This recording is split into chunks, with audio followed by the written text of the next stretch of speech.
Right, everyone, thank you for that. Sometimes we need to sort out the technical stuff on this. So this could be a difficult webinar because me and Janet both like to get the word in edgeways and both like to have the last word. So this could be fun. But many of you will know Janet. She's been running social events and always has her own view to put forward in the community. But is also, what milestone are you at, Janet? 2 stone, 2 years, 2 stone as well, 2 years, 4 months. 2 years, 4 months. 4 months. And where would you say you are now in your journey? What does 2 years, 4 months feel like? Okay, so totally not even thinking about alcohol at all. Very occasionally, if I'm with other people that are drinking a lot of wine, I'd kind of think, oh, I could have a glass of wine, but I don't ever want one. And I was a classic drinker at home, and I've been in this house ever since I gave up drinking. I've never had an alcoholic drink here at all. No, I mean, I'm drinking now, little plug, Rawson's Retreat, Cabernet Sauvignon, brought to me by Rachel yesterday. Imagine, this is from yesterday, and I'm finishing the bottle. That never would have happened if it was real wine when I was drinking. So now, it doesn't faze me at all to be alcohol-free. But if we roll back 2.5 years, when you joined the Club Soda group, that's not even where you were aiming for, to be alcohol-free. So no. Tell us about when you joined and what clicked for you. So I never wanted to give up. It never occurred to me that I needed to give up drinking. All of my friends drank. We you know, I suppose I've always drunk ever since. I mean, not like 12, 13, anything like that, like some people in the group. But say when I was 16, we were going to a party, my dad would take us, you know, we'd take a bottle of martini. That was the thing back then, or a bottle of cider to a party. But I wasn't drinking anything different to other people in my experience. And then after I'd had children, I got into the kind of set, you get to join with all of the mums and dads of the children that your children go to school with in primary school. And everything was drinking, you know, all the parents' evenings, all of the social events were all around drinking. And I was, you know, just drinking with everyone else, getting regularly drunk if I went out. And not really, you know, I got into a few scrapes a few times. Some people said, oh, maybe you should cut down your drinking, like my brother and a good friend. But it never occurred to me, and never did they suggest that I should actually give up completely. That was not within the kind of lexicon of what people did, unless they were alcoholics. And I wasn't an alcoholic, obviously, so that didn't apply to me. And I think that's probably the biggest barrier, I would say, for me ever seeking help, was that I couldn't identify with what people who said that people were alcoholics. I didn't feel I was an alcoholic. I only did what everyone else did, and none of my friends were alcoholics, so obviously I wasn't. And also, the label alcoholic seemed to me to be very pejorative, and I wouldn't have wanted that applied to me. I was quite happy to admit that I suffered from depression and, you know, had mental health issues, but I would never have said I was an alcoholic. And I suppose my mum died about 10 years ago, and I also separated from my husband. So I was a single mother for the last 10 years, 12 years now. And I was at home a lot more. The mummy wine o'clock thing happened, but then I would just continue drinking. And after events and things. And then I was back at work full time, and I used to buy a bottle of wine on the way home. I would come in, get home about 6 o'clock so I could make dinner for the kids, who were probably like 10 and 12 at the time. And I would open the bottle of wine before I put the fish fingers on. I mean, that was what you did. I got the wine ready, said hello to the kids, started cooking, and, you know, drank while I was cooking the dinner for them.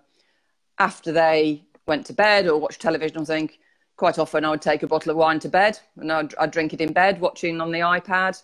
I got to the stage where I kind of preferred to drink at home, because then I didn't have to worry about getting home, you know, after I had been drinking. So anyway, cutting a long story short, I had some. I decided to go to see the doctor to say that I thought I was drinking too much. So she gave me the really useful advice: just drink a bit less. Perhaps just have a glass or two and then put the bottle away. And I thought, well, you know, obviously she knows nothing about addiction. I also asked to go to CBT for my depression, because I knew also my depression had been made worse by my mum dying. But I wasn't allowed to have CBT until I'd given up drinking. Whereas from my point of view, and that has been kind of shown now, because I've given up drinking, but I'm still depressed, that actually my depression came first and my drinking was kind of self-medicating. Anyway, through the doctor, I did get referred to local alcohol services, and they were quite good. The person I saw was quite good, and I also attended some smart recovery classes, which I really liked. But because I was in full-time work, they weren't very convenient for me, because some of the events were in the evening, but a lot of them were in the day, because they were supporting a lot of people who'd lost their jobs, or, you know, only had part-time jobs or something. So although I found them useful, they weren't frequent enough at the times I could go. So I thought to myself, well, I suppose I should try AA. And I went to one meeting of AA, and for me personally, it was just exactly what I expected it to be.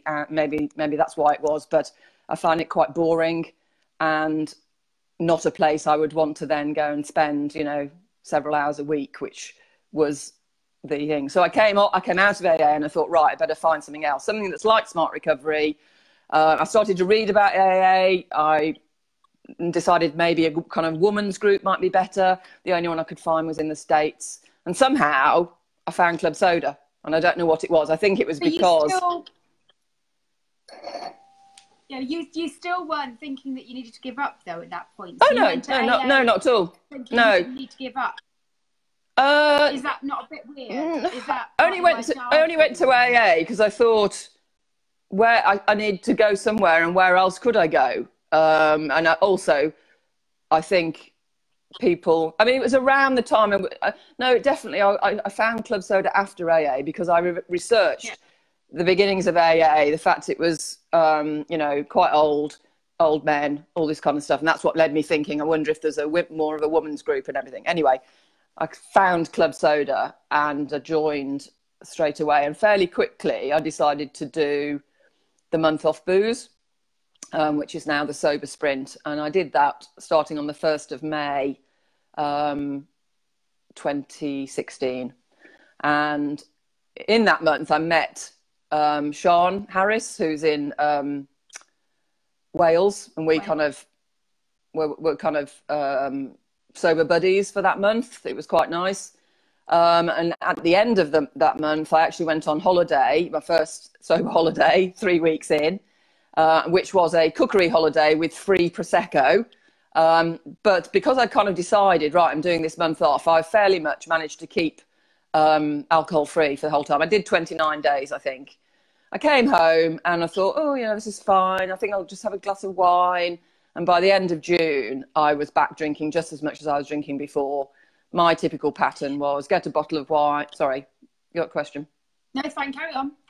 Get a bottle of wine on the way home, drink it, text, if I had a boyfriend at the time, text random boyfriend 26 times, even though he was out at somewhere else that night, completely piss him off. Wake up the next morning, think, oh my God, why did I send all these texts, and get into all that kind of state.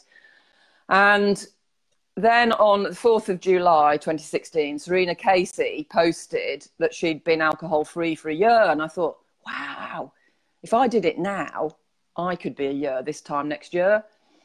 And I didn't do it straight away. But then on the 8th of July, I had one of these terrible binging, texting, ringing sessions. And I woke up that morning, Saturday morning, the 9th of July, and thought, right, I've got to stop.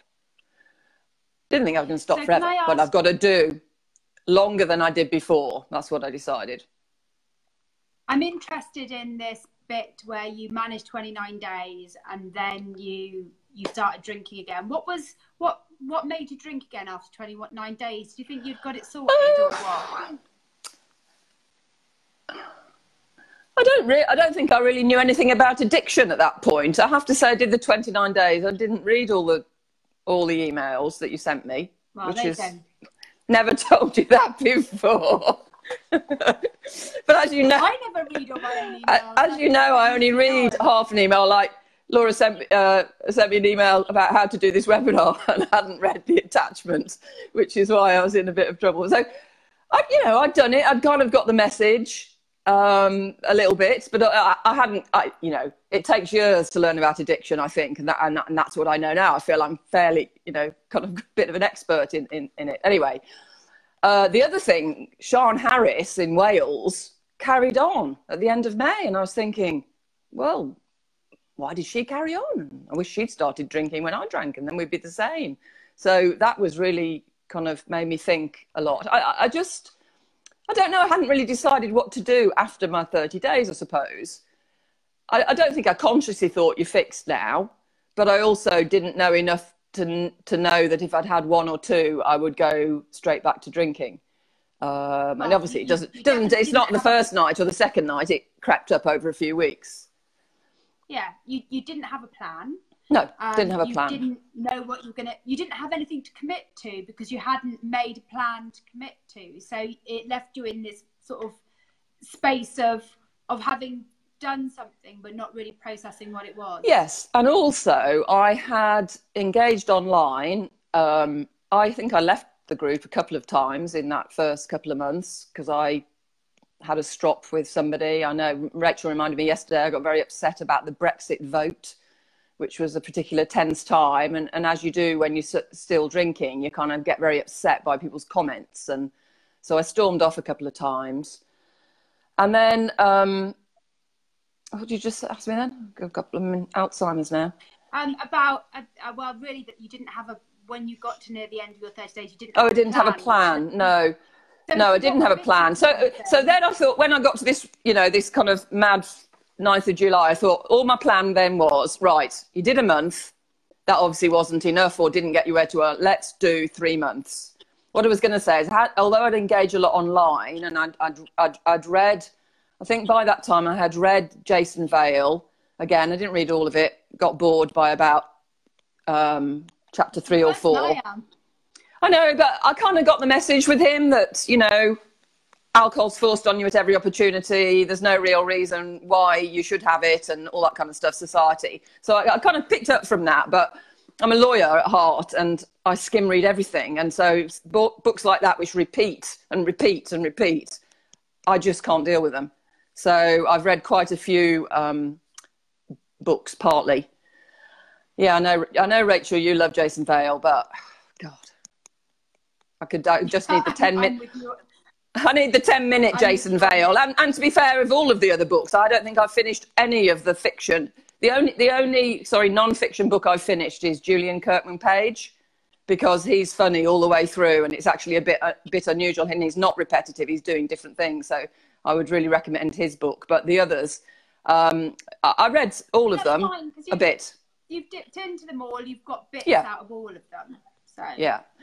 So I came back and thought, right, I'll do longer than I did before. So my aim was 3 months. And at that point, I came across to the first lunch that I had ever attended, which was with you. Is it Bermondsey Hotel? We sat outside the Bermondsey Hotel. And I met Joe and Susie, who've become two of my big companions over this journey. I also met Samantha Chambers was there, and Charlotte Hills, and Charlotte, and obviously Laura, and I'm not sure there was a couple of others, had been alcohol free for the Julian book is called I Don't Drink, is one of them, and the other one is One Less for the Road, which is I had on audiobook and made me laugh out loud. They're both in the bookshop. They're both in the Club Soda bookshop. So if you go by the bookshop on joinclubsoda.co.uk. Julian has also got a website you can sign up for free, which is he blogs on.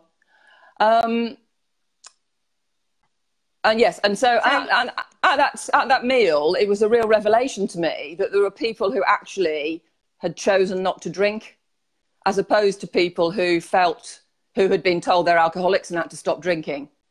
And suddenly I felt like I could aspire to be alcohol free. That was, to me, was actually a choice, a positive choice, as opposed to being an alcoholic who could not drink. So that was a big turning point for me.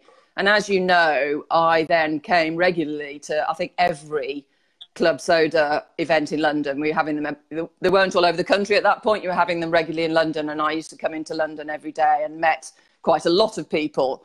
And then once you've met people, you know, like Ian Billick, I've met him once at the lunch we had, forgot where he was now. Oh, Coke Brasserie. And I kind of feel then I know him when he posts and I want to post back. So I found that kind of interaction with people that you, after you've met them, was even more valuable than before. And then we met up with Rachel, who was in Liverpool. We had the lunch in Liverpool. It started a whole round of us going to different lunches in Liverpool and Birmingham, where I met kind of club soda people from all over the place. And that's the most amazing thing for me, is I have got so many friends now, both online and actually people that I meet in real life. And I haven't got enough time to meet up with all the people that I want to meet up with, which is great. Yeah. And so I want to explore a bit more about the idea of meeting people, because what do you think changes for you? Does it make you accountable? Do you think you'll let us all down if you do start drinking again, or does it keep your resolve? Or no, it actually inspires me. It inspires me because we always have a brilliant time and always think, well, what would, if you add a drink to this, what would it actually do? All it would mean, you'd go home and you'd feel tired. Whereas, you know, I can drive home from a lunch and still do something else, not falling, you know, asleep in front of the television. So, you know, I fit a lot more in, and also I'm prepared to kind of go more places because I know I won't be hungover the next day. So actually, if I've got something on at work on a Monday, I've still got my whole, if I go out on Saturday, I've still got my whole Sunday to prepare for that. Whereas previously I might have thought, oh God, you know, if I do that big heavy session, you know, before the board meeting on the Monday, that's going to be quite tight. So, yeah, no, it's hearing other people's stories for me and realizing that a lot of people are exactly the same.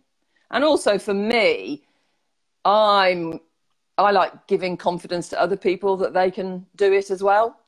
And so that, for me, that kind of giving back to other people is probably why I'm still doing it now, because very rarely do I actually need the club soda support now over my own drinking.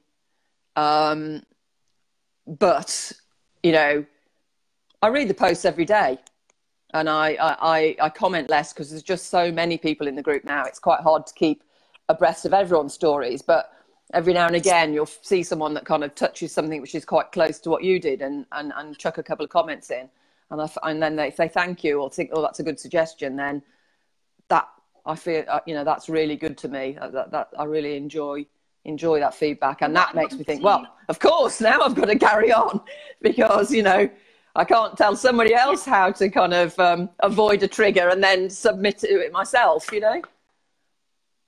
So what you've done is you've explained really succinctly a number of really important behaviour change techniques. So if anybody, you know, we do them naturally, but you know, when you came back after that month off, which you didn't quite manage, you set yourself a goal and you committed yourself to it. So that was one thing, that you set a very clear, definable time span, and you put 100% commitment around it. You don't have to read 100% of a book to have 100% commitment, but you had 100% commitment. So that was a really important thing.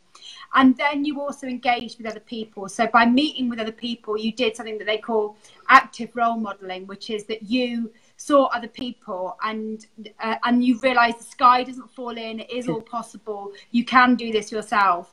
And then in turn, you've become an active role model for others. And by doing that, you also keep to your own goal, because you remember a little bit about what it was like, because you read other people at a different part of their journey.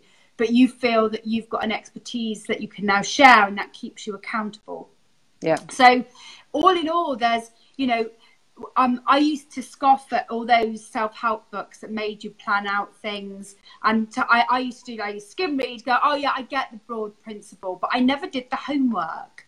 I never realised that putting some effort in is what gives you the result that you want, and just thinking that it's possible just because you've read something. So what I always, well, I always watched your webinar. You did them yourself at that point. Now you have some guests as well, but I always watched every webinar at 7 o'clock on a Sunday, and I had it in my diary, so I was always there. Very occasionally I didn't, and then I'd watch it on catch up. And I always find it amazing that people don't watch them, because it gives you all the information that you need on, like, millions of subjects.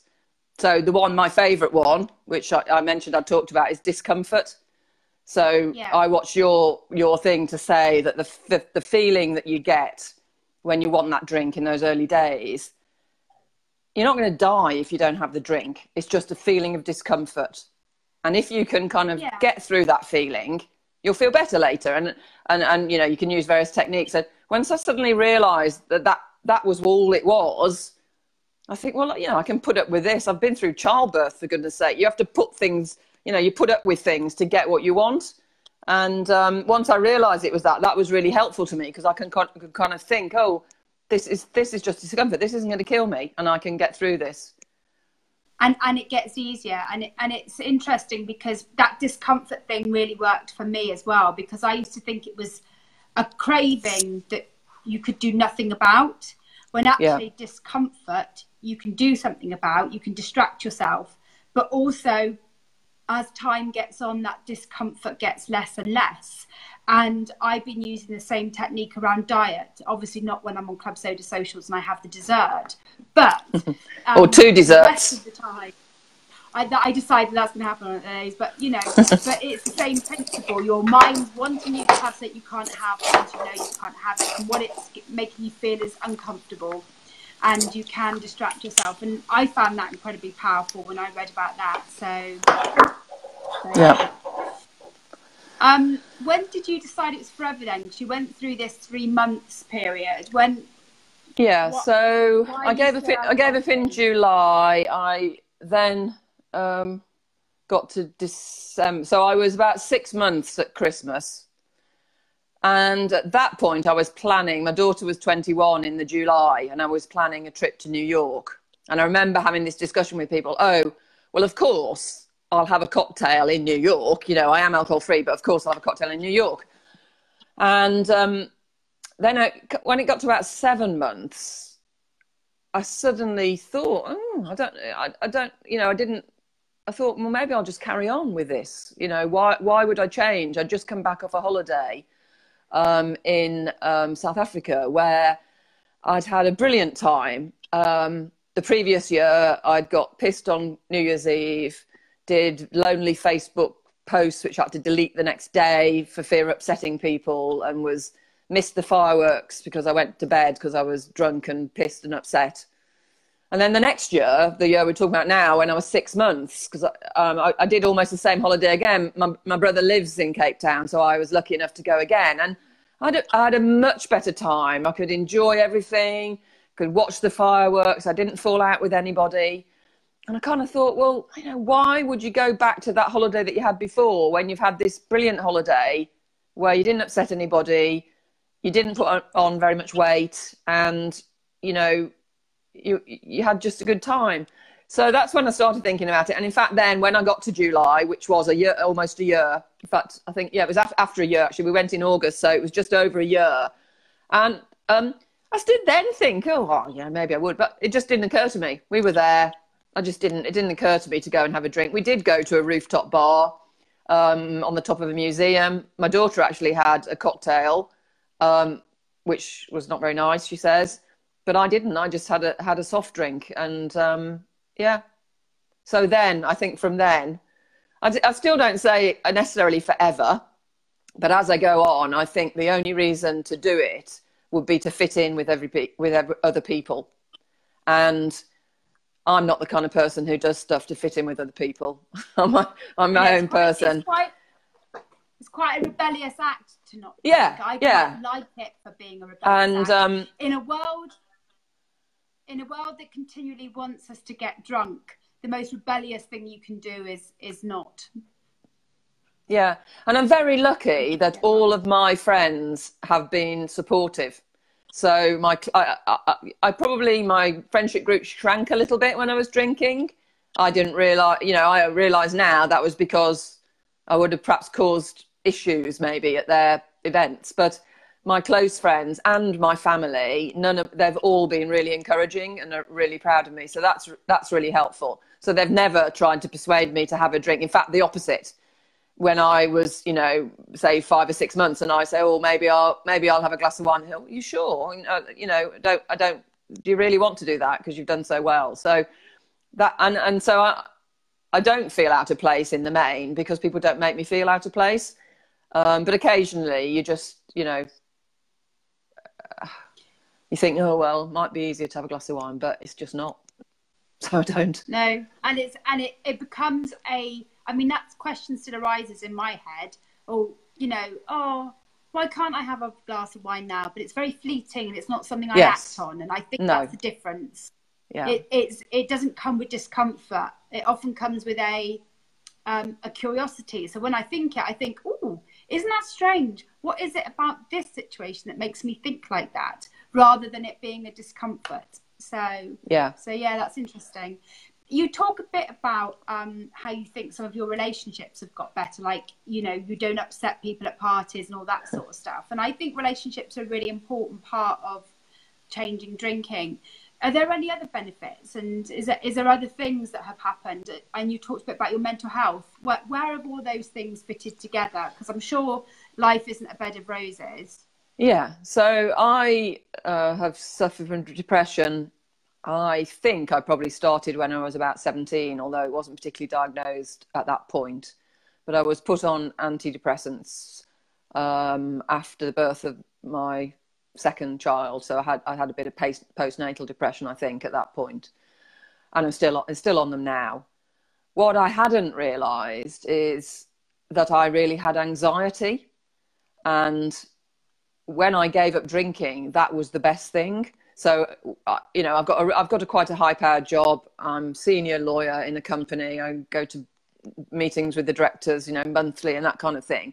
I can cope with it, but it was quite difficult coping with it when I was drinking, and I was very anxious about it. And I thought it was because it was a difficult job, et cetera, and maybe I wasn't quite good enough. I also possibly thought. Whereas as soon as I'd given up, well, probably about a month, 5 weeks in, and certainly by 3 months, I realised I wasn't anxious about going to work or doing things, you know, and that was a real revelation to me because I hadn't really realised I had anxiety. I realise now I also have social anxiety, which I didn't realise. I mean, I was a little bit anxious about coming on to this video. Now I'm doing it. I'm quite happy. I could stay here, you know, all night chatting. But, you know, you worry, oh, you're going to be able to do it properly, and will you remember the answers to the questions and all this stuff? So previously in those situations, I would have had a glass of wine to calm myself down. But I hadn't really realised that it actually was the wine making me anxious. And that's something that, says? I've forgotten her name. One of the other books I half read. Annie Grace, yeah. She's saying about how actually alcohol causes stress and anxiety, not the other way around, which, you know, that I'm certainly proven for that. And then also the other benefit is I've lost weight.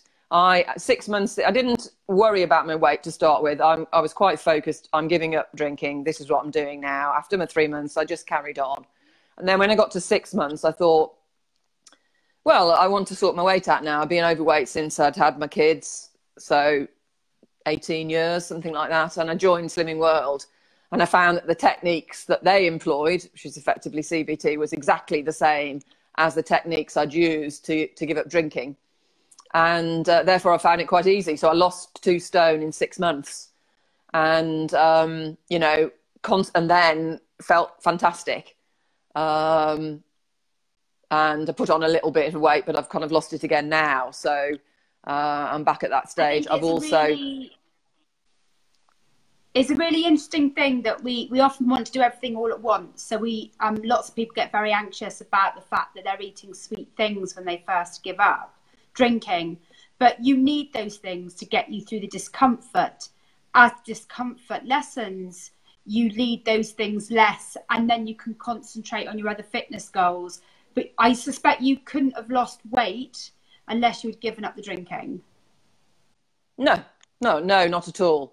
You know, definitely, you know, what is every bottle of 500 calories of thing, but it wasn't just the wine. As everybody knows, when you drink, you then eat as well. Crisps were my favourite thing. So, you know, crisps, and then you don't make a proper meal, so you end up having a ready meal or a more fatty meal. So, yeah, no, totally. But then having given up drinking, the whole losing weight was actually quite easy because A, I wasn't drinking, so that wasn't adding to the problem, and B, I had a lot of the techniques already. So, you know, that was really good.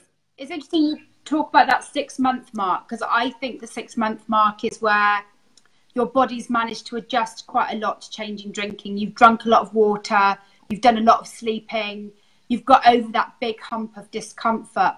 And I found after 6 months, my brain snapped into gear. I was more able to focus on other things, which meant that my capacity to do other changes came about. And I started losing weight after the 6-month mark. It's when I finally got rid of Red Bull, which I'd upped my intake of in the first 6 months of giving up drinking, because I wanted to buzz. But for me, my mental health had already improved. So I had cut down my antidepressants just a little notch, not too much, and I've tried to do it further and actually can't. So that contributed to me last year to be putting weight on again, because I got into a bit of depression in February, March last year.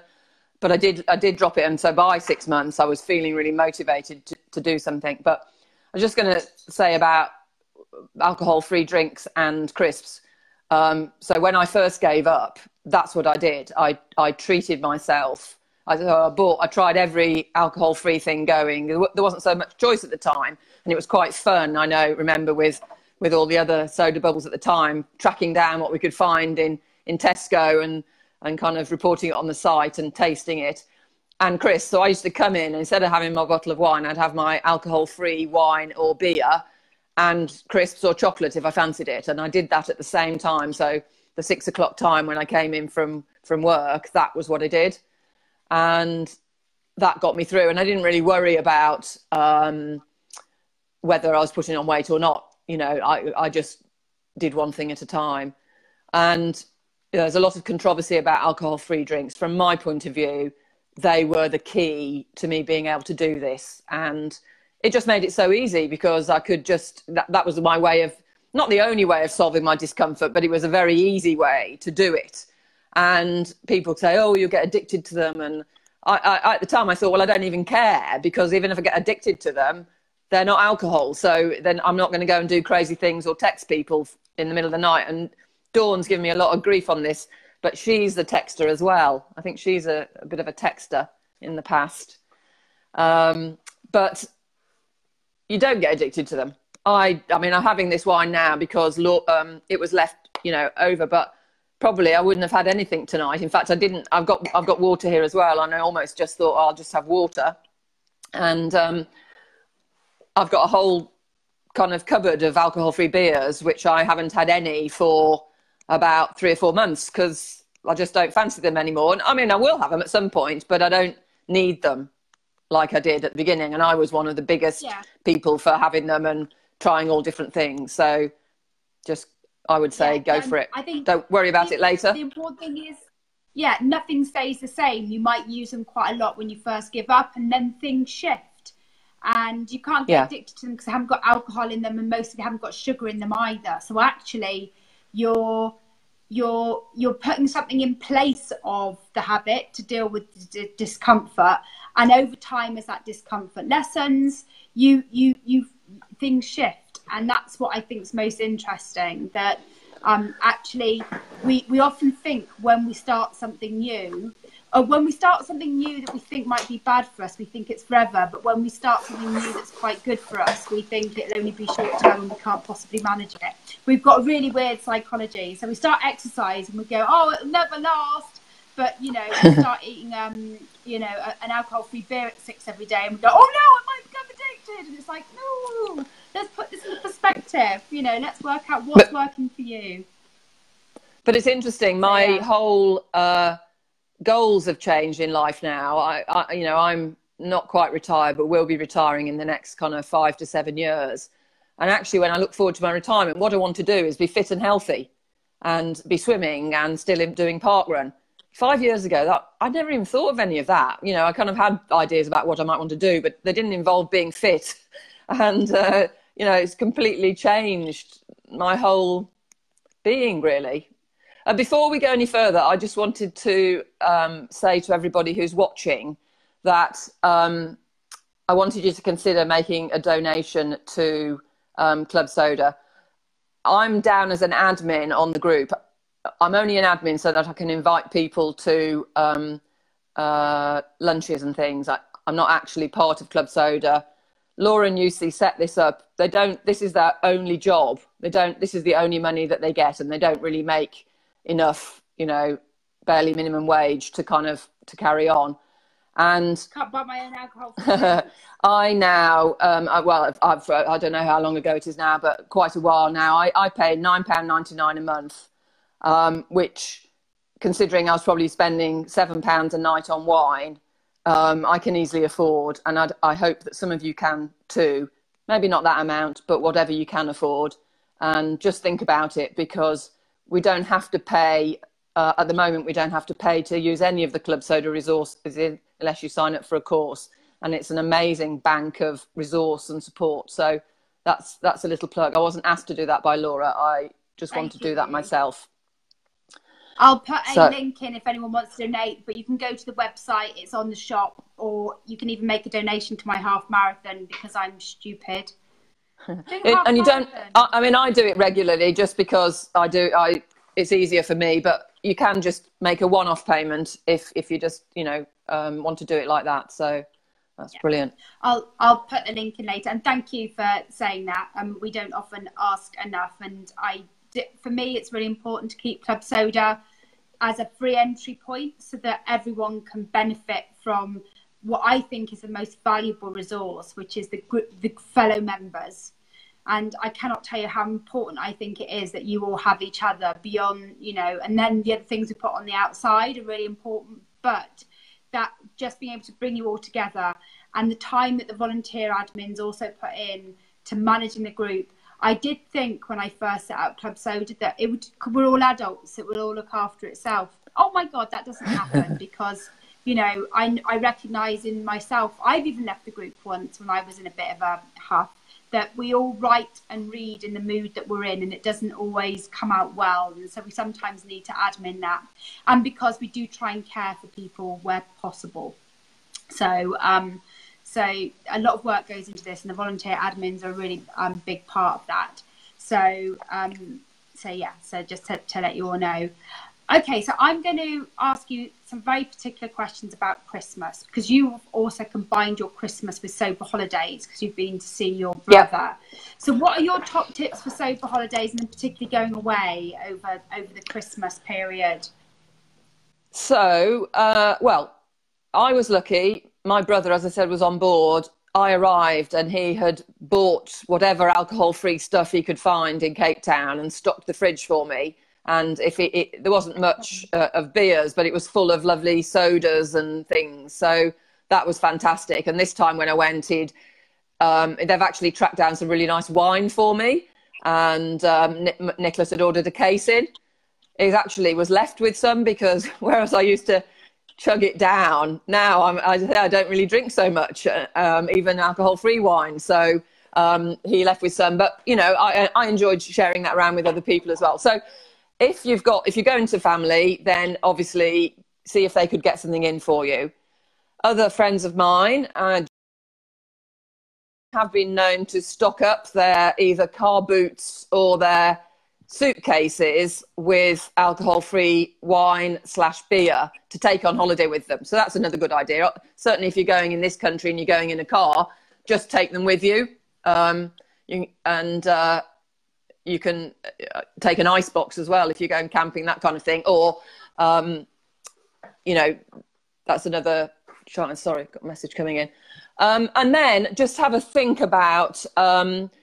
make sure you ask. We did have a Club Soda member who went to an all-inclusive holiday, and it wasn't until the last day that she found out there was a alcohol-free beer included in the deal, and she'd never even realised. So make sure you do ask the barman. Any hotel or any bar where there's proper barman will be able to make you an alcohol-free cocktail. And the easiest one for them to do is a mojito, or no-hito, they call it. Mojito, yeah. So that everybody can do that. But most people, you know, what I've done as well is they've said, well, what would you like? I say, well, just make me something. You know, just make something.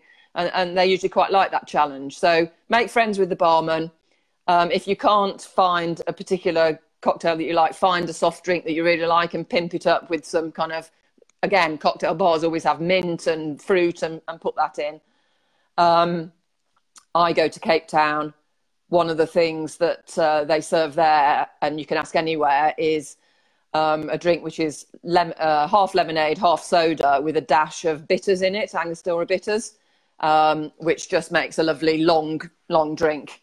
So take some with you if you can, or get your family to get some in for you, and make friends with the barman. Try to think in advance where you're going. And I always grab the menu and scour it for what they've got, and then I'm ready. Really funny. Yeah, because I really remember your first alcohol-free holiday, because you were on the group quite a lot. You enjoyed sharing the swimming that you were doing in the pool that your brother has, that I don't think you'd used really when you were there before because you were too busy drinking. Yeah. So I really remember your first holiday. I don't remember your last holiday. You hardly posted. Yeah. But there is something about, you know, it's okay for you to show off what you're doing to the group. That's the whole point of the group. No one else will understand how big a deal it is that you're getting up in the morning and you're using the pool at 7, 8 a.m. or you've gone for a walk on the beach, or you've done any of those things. But you need to tell somebody, because we understand that that's quite a big deal, because I'd never have got up before midday on a holiday before. And, you know, so... Well, I've just come back from... I've just come back from 10 days in Cape Town, and I didn't put on any weight at all. I did park run, I did 2 other runs, I did 2 kilometre swims, and obviously wasn't drinking. Yeah. Me running? No. It's ridiculous. I know. In my holiday in Finland, I was like, I'm going to go running in woods, because I get to run over London's largest sewer every day. So obviously anywhere that isn't that is really exciting. So the thought that I could go running in woods, and I always said I wouldn't take up running, but there we are. But, you know, it didn't matter. It wasn't the running, it was being in the woods, you know, and it was... You get to see different places in different ways, whether you walk, whether you swim, whether you... Like, when I went to Ibiza, I now know where all of the health food shops are, because I went around them all scouring for great alcohol-free drinks to bring back to our apartment. So, again, you know, you suddenly see a different side, and there's more time to do that sort of stuff. So yeah, definitely. So, is there anything... Are there any final tips that you haven't really... raised or anything else that you want to say? Because I know that you thought a lot about this webinar. Yeah, so one thing I hadn't thought about, but Joe's just reminded me, day 5 is day 4 and 5, when you're giving up, I think are really tough. It's the point where your hangover's gone, you start to feel a bit better. You think, this is quite nice. Maybe I could just have a glass there, and that would be my thing. I would, you know, get through to Thursday, start Monday, get through to Thursday, probably not quite make it to Friday, but potentially Friday, and then think, oh, been so good. I haven't drunk for 5 days. But of course, all that happens then is you start your cravings again, you know, which do subside after a while, but they don't subside after 5 days. And you're just back where you started. So to kind of be really for people just starting out to be really cautious around that 4, 5, 6 stage. You know, get safely through to 7 to 10 days, and then you'll be on it. But you know, day 5, be careful. And I think the other 2 things I would take from listening to you today is firstly, that just because you might slip or you might start drinking again, there's nothing stopping you picking up again and trying again, because you know, nothing changes if you don't do something about it. And you're a clear example of the fact that you left the group and you drank for a while, and then you came back with a new determination. That's very normal. Nearly everybody in this group has been through that experience, even if it's not on club soda, in other ways where you've gone for a stint and then you've basically started drinking again. It's not a failure. It's absolutely a natural part of the process. Yeah. And for me, and the other is no, I was going to say, for me, then checking back in with people. So like, who still kept going and is, you know, and I didn't, you know, we then became firm friends. I went to visit her in Cardiff, and, you know, we could support each other when we next got to those times that, oh my God, you know, so-and-so's doing this. This is really, I'm finding this really triggery. And you've got people that you can then talk to. So I posted a lot in the group in the first year, 18 months probably. It's only really the last 6 months that I've perhaps slowed down a bit. Just probably because I've got a bit busier at work as well. So it's quite, and there's a lot of members, so it's quite time consuming. Yeah, certainly for myself, I needed to be in touch with the group daily in those first months, and even you know, after the first year, I still was. So and then for me, the people.